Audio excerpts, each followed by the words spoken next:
Bonjour, alors cette fois-ci je fais vraiment une vidéo un petit peu improvisée. Alors on est là à l'heure où je tourne cette vidéo, on est mardi soir, le 2 avril. Hier matin j'ai sorti une vidéo, c'était le 1er avril. Une vidéo qui était une vaste blague, évidemment vous l'avez quasiment tous compris. Et je voudrais revenir un petit peu dessus. Déjà parce que bah, la vidéo a absolument cartonné, je ne m'attendais pas à ce qu'elle monte aussi haut en si peu de temps. Là, ça fait même pas 48 heures, on a dépassé les 11 000, on doit être à 11 500, quelque chose comme ça. Donc c'est absolument très très au-dessus des statistiques habituelles de la chaîne, puisque au bout de 48 heures, on est entre 500 et 1000 vues en général, en moyenne. Donc là, ça fait entre 10 et 20 fois plus que d'habitude, ce qui est colossal. Donc merci à tous d'avoir regardé la vidéo, manifestement de l'avoir appréciée, puisqu'on est à 96 ou 97% de pouces vers le haut. Donc c'est vachement cool, merci beaucoup. Je voudrais aussi, dans cette vidéo, remercier les deux intervenants qui m'ont aidé à monter ce canular. Euh, Avec JP Horn d'abord, enfin, vraiment merci hein, JP si tu vois cette petite vidéo pour ta contribution.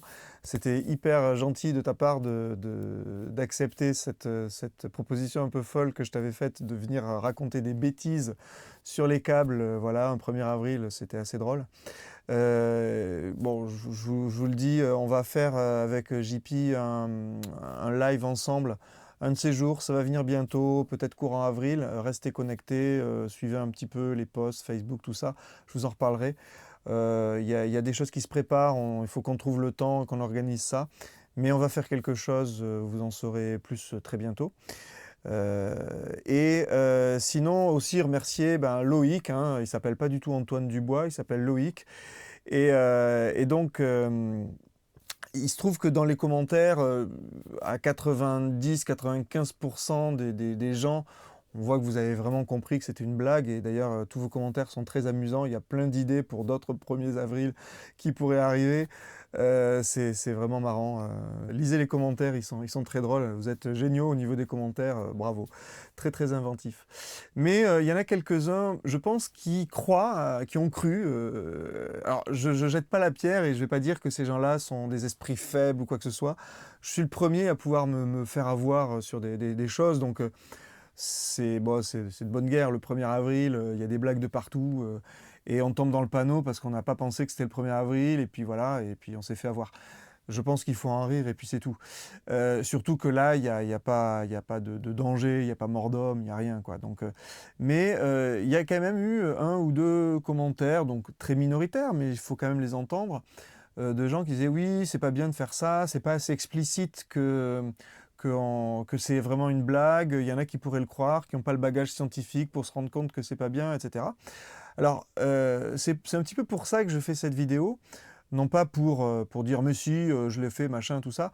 Non, non, en fait, pour clarifier un peu pourquoi je fais ce genre de vidéo le 1er avril et pourquoi j'aime bien faire des vidéos un peu ambiguës où justement on ne sait pas trop si c'est vrai, si c'est pas vrai. Moi, je vois dans cette façon de faire une espèce d'autotest d'esprit critique. C'est-à-dire que si vous arrivez assez vite, au bout de 5 minutes, à cramer que c'est complètement bidon, bah, vous avez peut-être un esprit critique un peu plus aiguisé.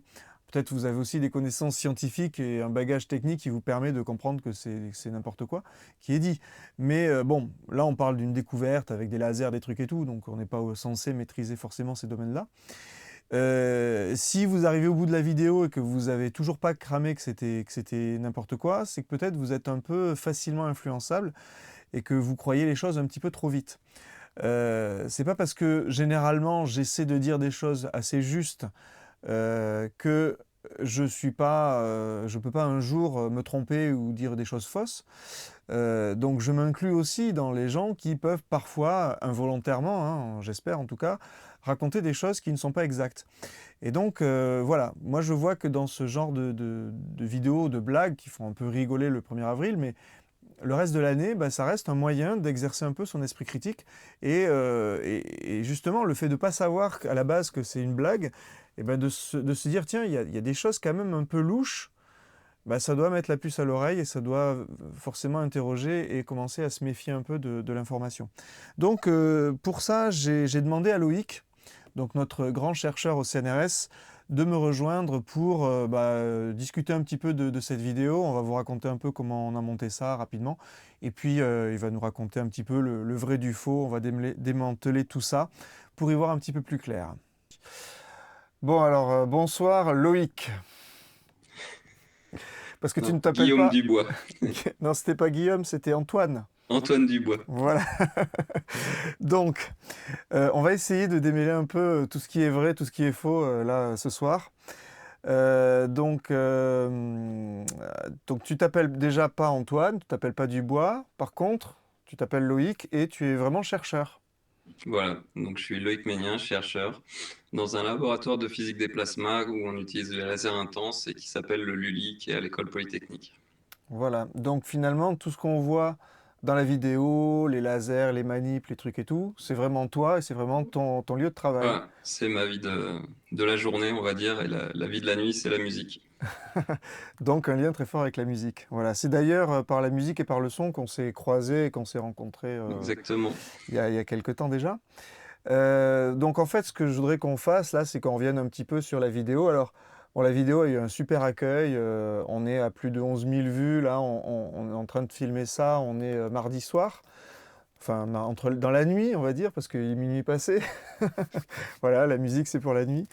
Et la vidéo a cartonné parce qu'en moins de 48 heures, arrivé à ce score-là, ça dépasse les espérances de ma chaîne YouTube. Je pense qu'il y a une grosse partie des gens, vu les commentaires, qui ont compris que c'était un beau poisson d'avril. Donc on va le redire, c'est une blague, c'est un poisson d'avril, mais il y en a peut-être une partie qui a pu y croire. Alors je pense qu'il y en a certains qui ont cru au début et puis qui au bout d'un moment se sont dit non quand même c'est pas possible et qui ont cerné l'arnaque. Mais peut-être qu'il y en a qui sont allés jusqu'au bout en croyant que c'était vrai, manifestement, d'après certains commentaires. Et donc je voudrais qu'on en tire un petit peu la conclusion de ça. Qu'est-ce que t'en penses toi déjà comme ça Ah bah déjà, on a bien rigolé. Et la conclusion, bah, c'est quand même c'est super pour ta chaîne, 10 000 vues en une nuit. On s'attendait pas à ça en vrai. Oui, au départ c'était une petite blague Une comme ça blague quoi. improvisée. Carrément improvisé parce qu'on peut dire que le truc, on l'a tourné le dimanche soir à minuit, un truc comme ça, entre minuit et 1h du matin, quoi.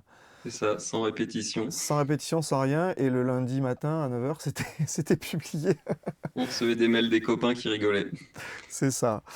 Bon, en fait, moi je trouve que au-delà de la blague, bon, le 1er avril, c'est normal, je crois, de faire quand même un peu des blagues et de s'amuser un peu. Moi, j'aime bien toujours essayer de mettre un peu de sens dans les choses, et je trouve que finalement, cette vidéo, comme les autres blagues que j'ai pu faire les autres 1er avril, là, l'an dernier et celle d'avant, il y a des gens qui me disent c'est pas bien de faire ça parce qu'on ne sait pas vraiment si c'est une blague ou pas, il y en a qui pourraient croire que c'est vrai, etc. etc. Et en fait, pour moi, c'est un peu une expérience, un autotest de son esprit critique. Enfin, je sais pas comment tu le penses, mais moi je trouve qu'il y a un petit peu cet aspect-là parce que quelque part, si on arrive au bout de la vidéo et que on n'a pas du tout compris que c'était une blague, bah, c'est qu'on est peut-être un petit peu trop facilement influençable par tout ce qui traîne sur Internet, qu'on va finalement croire un peu n'importe quoi. Et selon le temps qu'on va mettre à s'apercevoir que c'est une blague, eh ben, on peut voir un peu où on en est dans son, dans son esprit critique. Hein, je sais pas, qu'est-ce que tu en penses Ouais, bah, la notion de l'accréditation de l'information, c'est un sujet qui est vraiment hyper important aujourd'hui, quoi. Notamment avec tout ce qui est l'IA générative et notamment qui nous a un peu aidé à réaliser cet article. C'est clair. Euh, Mm. on va finir par plus vraiment savoir ce qui est la véritable science en fait de ce qui peut traîner, les légendes urbaines qui peuvent traîner sur le web. Alors, donc c'est vrai que en fait, tout l'article a été fait complètement par l'intelligence artificielle. Donc en fait, j'ai fait mouliner un petit peu de chat GPT. On a cherché, enfin j'ai cherché, je lui ai demandé de me proposer des noms de phénomènes un peu bizarres qui n'existent pas, imaginaires, et puis il m'a proposé ce nom-là quand je lui ai demandé que ça commence par les initiales de fiche, donc ça fait poisson. Et en fait, après, je lui ai demandé de m'écrire un article qui avait l'air scientifique, hein. On a fait deux, trois modifs, enfin j'ai fait deux, je l'ai un peu poussé à modifier ça, ça, ça. J'ai demandé une bibliographie, il m'a fait une bibliographie complètement bidon. J'ai demandé des remerciements, etc. Et il m'a tout pondu. Donc toute l'information qui est dans l'article, elle vient de ChatGPT, à part un petit truc sur la loi de Poisson qui n'a strictement aucun rapport, que j'ai copié-collé d'un site internet et que je l'ai plaqué dedans. Je trouvais que la loi de Poisson, c'était sympa pour un 1er avril. Voilà. Donc quelque part, Est-ce que tu aurais, je sais pas, des conseils à donner pour quelqu'un un peu lambda, qui est pas spécialement scientifique, qui tombe sur, une info comme ça, pour pas se faire berner? Parce que bon, là, c'est un 1er avril, tout le monde blague, mais imaginons qu'il y ait des intentions un peu moins honnêtes de faire croire une information un peu bidon, quoi. Bah déjà, souvent, l'info pour le grand public, elle vient de la presse ou des médias ou des revues qui font de la vulgarisation scientifique. Et en général, les gens sérieux, ils mettent en lien l'article scientifique source. Et d'ailleurs, vous verrez que si c'est des revues un peu sérieuses techniques, ils le font, mais si c'est de la presse grand public, c'est souvent oublié. Et donc, en fait, on ne peut pas se référer à quoi que ce soit, sauf à chercher sur Google. Donc une fois qu'on a l'article en main, bah, là, ce qu'on peut dire par rapport à celui qui a été fait par l'intelligence artificielle, c'est qu'il manque plein de choses. Notamment, la première chose, c'est qu'il manque la revue scientifique qui édite l'article en question. Vous en Hmm. connaissez sûrement les plus célèbres comme Nature ou Science.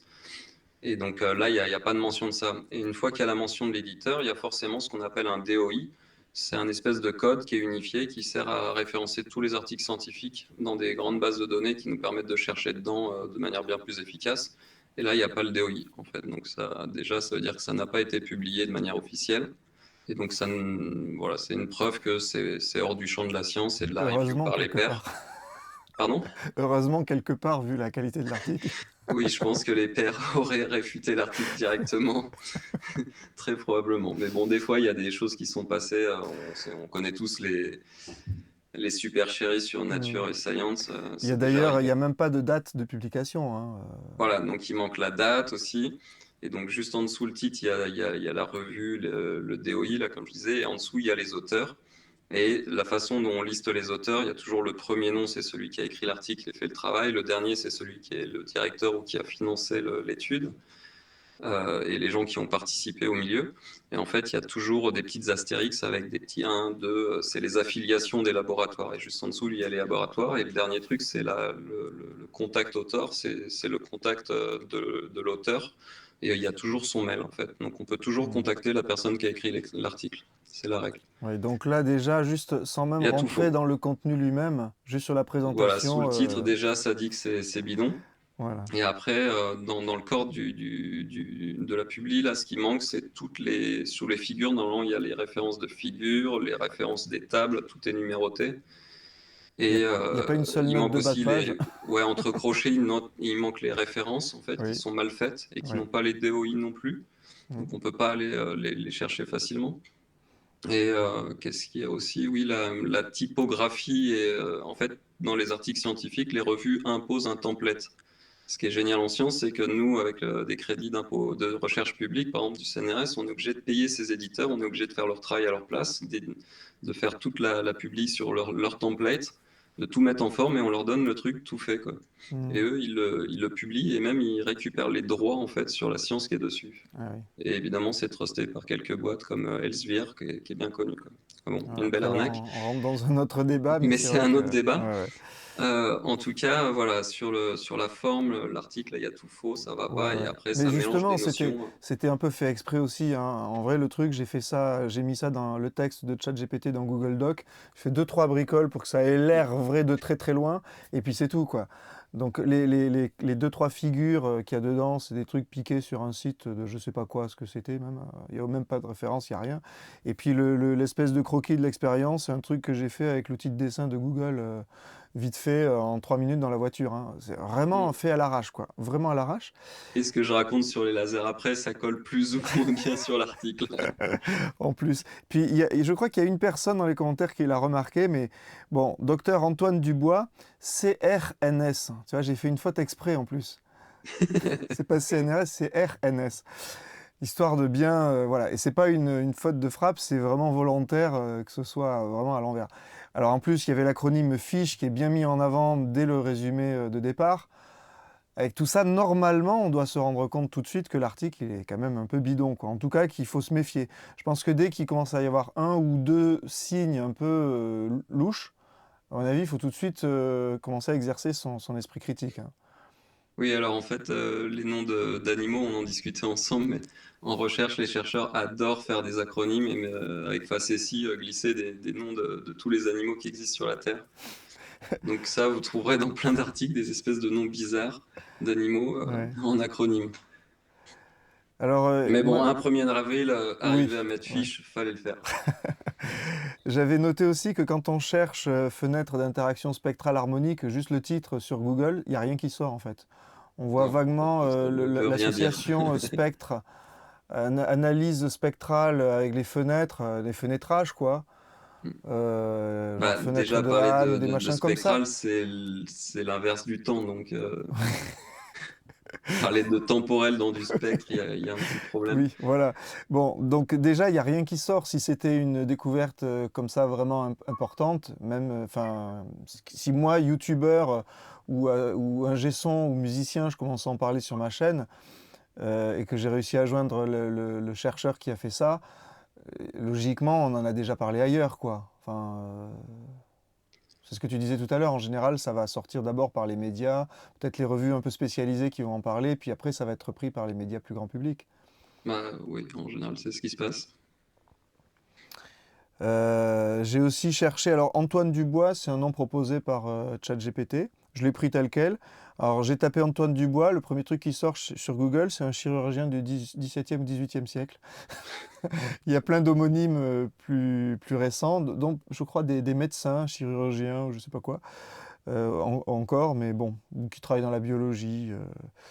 Mais voilà, moi je pense aussi que bon, le titre très prometteur, hein, le truc qui va révolutionner la découverte et tout, ce genre de titre, ça fait cliquer, ça aide à faire des vues, mais en vrai, c'est toujours des titres un peu trompeurs, quoi. Donc je crois qu'il faut pas tomber là-dedans. Ça fait un peu partie des codes de YouTube, mais c'est toujours un peu exagéré quand même, hein. Hmm. Nous, on a un grand jeu avec des collègues chercheurs, c'est de débusquer un peu toutes les arnaques qu'on peut trouver sur le web et tous les mythes et de s'amuser à démontrer le contraire. Mhm. Et ça, c'est un petit passe-temps qu'on a, quoi. Et alors, dans tout ce que tu nous racontes très sérieusement hein, dans la vidéo, est-ce que tu peux nous expliquer un peu ce qui est vrai, ce qui est pas vrai, ce qui est possible ou ce Non, qui est pas possible? tout ce qui est déjà vrai, bah, c'est les images que vous avez vues, hein. C'est des lasers de classe pétawatt ou des lasers 10 kilojoules. C'est des lasers qui servent à la recherche scientifique et qui aussi en France servent à la dissuasion nucléaire parce qu'on fait au lieu de faire des essais en grandeur nature qu'on ne fait plus depuis 95, on les fait en simulant ça à travers des lasers. En fait, avec le laser, ce qu'on peut atteindre, c'est vraiment des ultra hautes intensités, c'est reproduire un peu l'énergie qu'il y aurait au cœur du Soleil, soit plus de 500 millions de degrés, et donc faire des réactions de fusion. En fait, c'est comme si on faisait une petite étoile en laboratoire. Ouais, ça fait peur, Et hein. donc ça, par exemple, pour l'astrophysique, au lieu d'observer ce qui se passe dans les étoiles à distance et de faire des théories et des modèles, eh ben là, on peut, grâce au laser, reproduire la vie d'une petite étoile pendant un temps très court, voir comment elle meurt et voir comment toute la physique des gaz en fait qui sont constituants de l'étoile se, se, se, se, se réorganise en fait. En général, la nature veut toujours tendre vers un état stable et ben, tout ça, on peut le créer artificiellement en laboratoire et ça, c'est ce qu'on appelle l'astrophysique de laboratoire. Donc voilà, ces grands lasers, ils peuvent servir à ça, la dissuasion nucléaire, l'astrophysique de laboratoire, ça peut servir comme source de radiographie pour soigner les cancers et ça peut aussi servir à faire des traitements de matériaux. Et donc on en vient au câble. On peut effectivement faire des traitements de matériaux sous contrainte extrême qui est la pression de choc du laser. Et ça, il Mhm. y a des industriels qui viennent nous voir pour tester des choses, comme par exemple les céramiques qu'on mettrait à l'avant d'une fusée qui rentre dans l'atmosphère pour éviter qu'elle brûle. Ou D'accord. je sais pas, il y a Michelin par exemple qui est venu pour tester ses gommes de pneus à des températures extrêmes.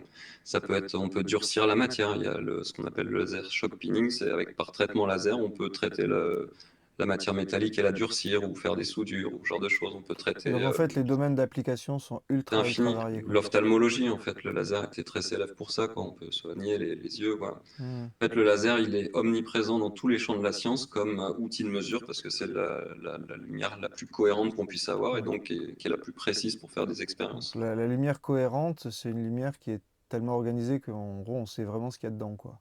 Voilà, c'est ça. C'est Donc qu'il y on a une va relation de pouvoir... phase entre tous les photons qui sont émis.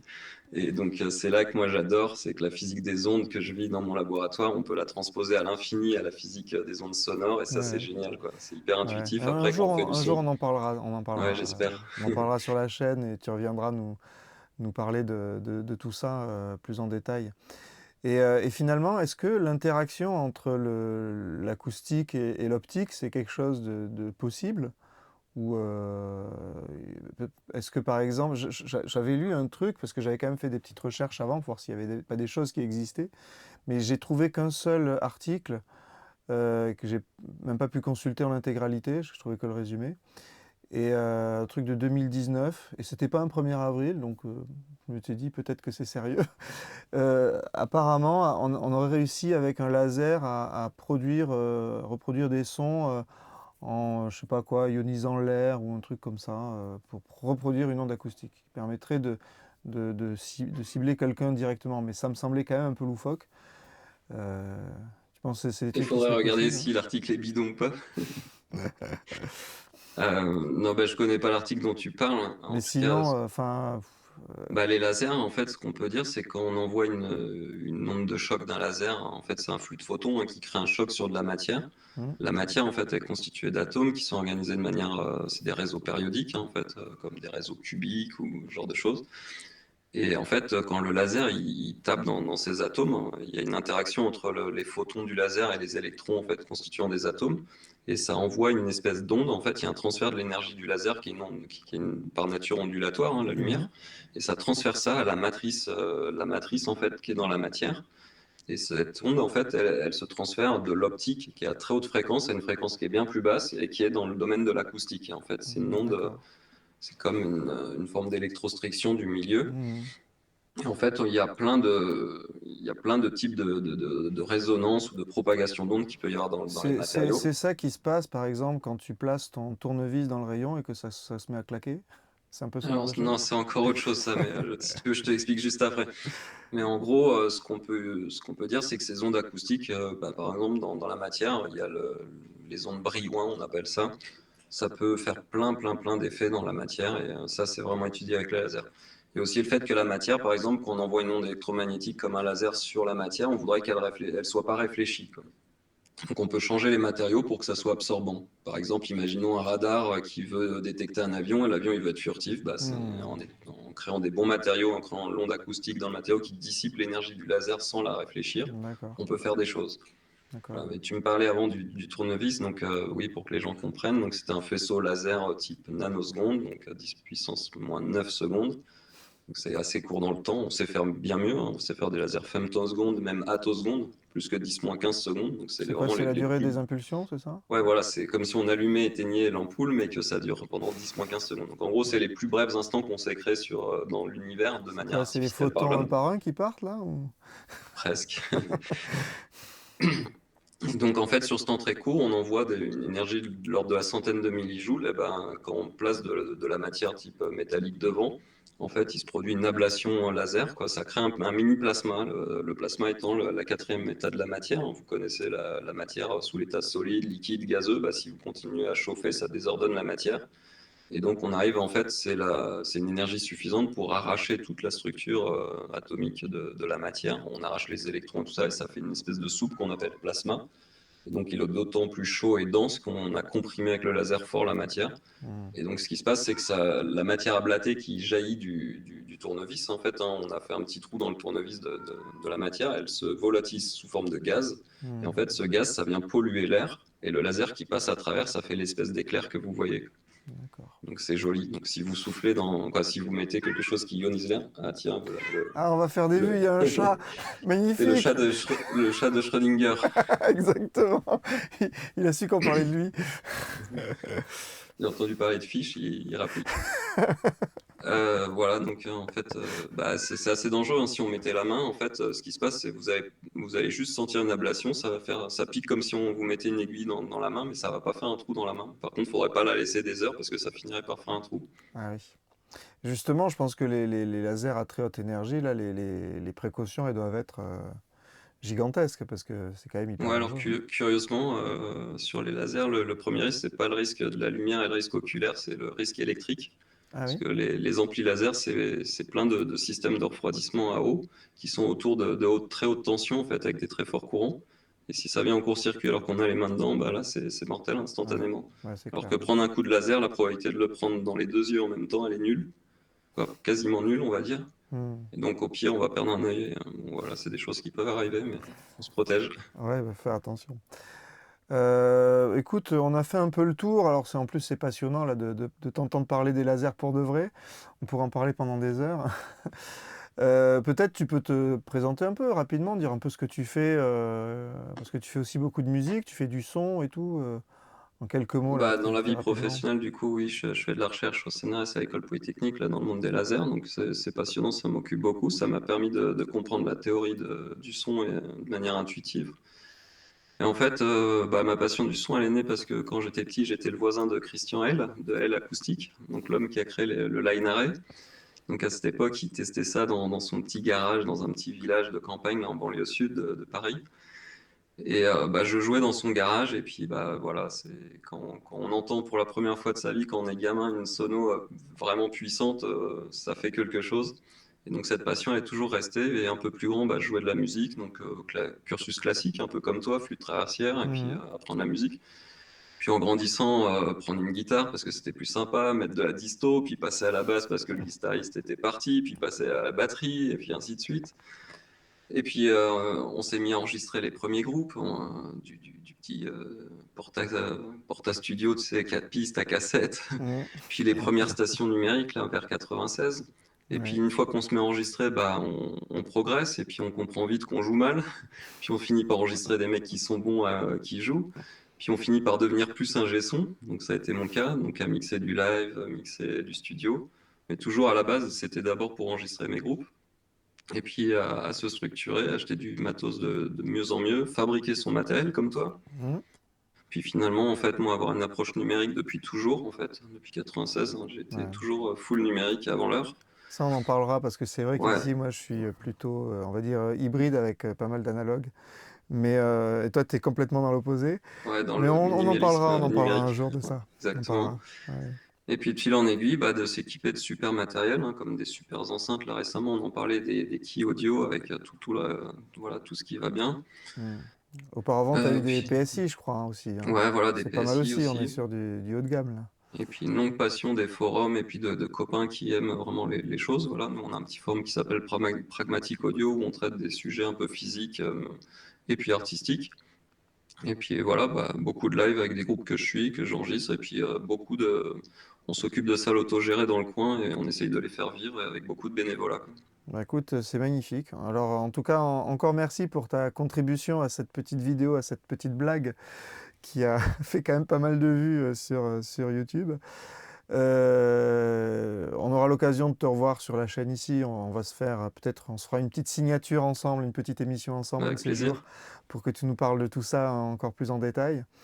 Et puis peut-être pour conclure, on pourrait vraiment conseiller aux gens de faire vraiment attention à ce qu'ils lisent sur Internet, que YouTube c'est d'abord et avant tout du divertissement. On pourrait le regretter parce que pour moi j'essaie de, au-delà du divertissement, d'amener toujours de la pédagogie et d'apprendre un peu des choses aux gens, mais malheureusement, YouTube n'est pas une source d'information si fiable que ça, ou alors il faut vraiment croiser, vérifier les choses.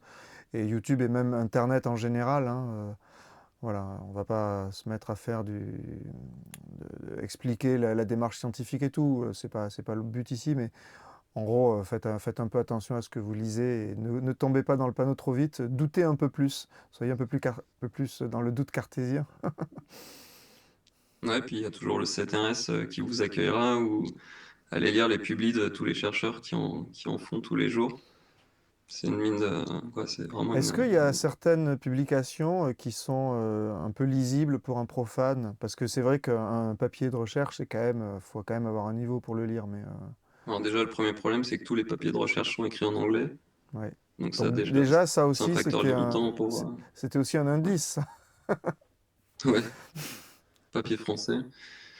Non, je dirais que le mieux quand même, plutôt que d'aller lire des articles, parce que c'est quoi, je pense que la plupart des gens comprendront rien du tout. Ouais.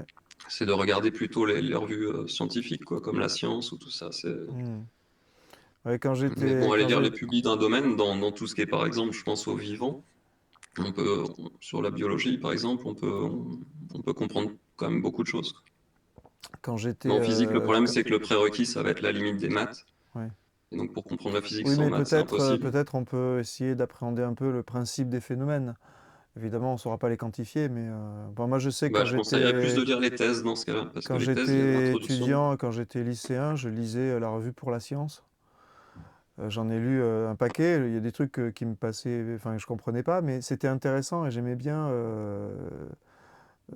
C'est une façon. Il y a certaines revues effectivement qui vont mettre un peu plus à portée du public, résumé en enlevant un peu le côté indigeste de l'article original pour que ça soit un peu plus lisible, quoi.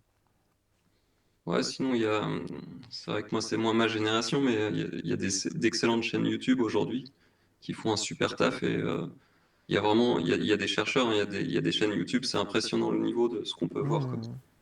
C'est forcément des gens qui sont du domaine. Oui, oui, oui, il y en a un, je crois, je sais plus, c'est quoi, Science étonnante, je crois. Voilà, par exemple, je pense à ça, quoi. Ça, c'est très sérieux, c'est très, très exact dans le propos. C'est une très bonne vulgarisation, ça. Ah ouais, c'est très haut niveau. Mm. Et voilà. Bon, bah écoute, on va s'arrêter là, hein. Il est Ouais, tard, il faut bah qu'on aille se merci reposer un Dominique. petit peu. Une heure du matin passée. En tout cas, merci pour tout, hein, pour ton temps et voilà. Et puis, bah, j'espère que cette petite vidéo vous intéressera autant que la précédente, même si elle est moins rigolote, mais ça vous montrera un petit peu les dessous des cartes. Voilà. Bah écoute, merci Loïc, et puis à bientôt sur la chaîne. Salut à tous, Allez, bonne soirée. bonne soirée à tous.